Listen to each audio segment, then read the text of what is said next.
বঙ্গোপসাগরের ১,১৮,৮১৩ বর্গ কিলোমিটার এলাকা এখন বাংলাদেশের। বিশেষজ্ঞদের চোখে প্রাণিজ অপ্রাণিজ দুপ্রকার সম্পদ লুকিয়ে আছে নীল জলের তলে।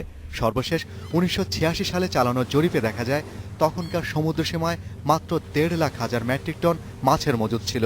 গত ২৮ বছরে সাগরে পানি গড়িয়েছে অনেক, বেড়েছে সমুদ্র সীমানা।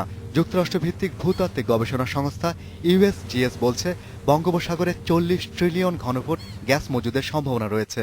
আছে তেল, ইলিমেনাইট, জিরিকন, গার্নেট, কোবাল্ট সহ মূল্যবান সম্পদের ভাণ্ডার। তাই প্রধানমন্ত্রীর নির্দেশে অপরিচিত জগৎকে জানার জন্য নড়ে চড়ে বসেছে ১৯ মন্ত্রণালয়।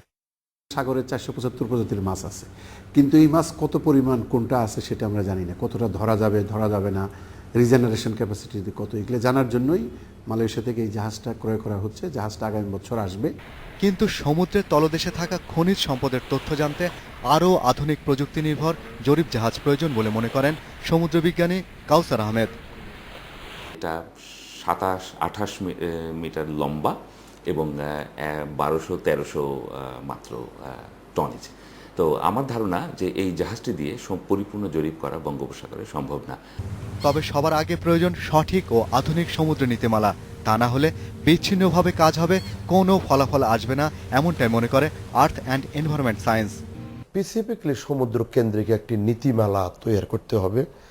সেই নীতিমালা তৈরি করার প্রক্রিয়া এখনো শুরু হয় নাই। এর প্রাথমিক কাজটা হলো একটা রিকনয়েসেন্স সার্ভে করে কি পরিমাণ সম্পদ আমাদের সমুদ্রে আছে সেটিকে অনুসন্ধান করা।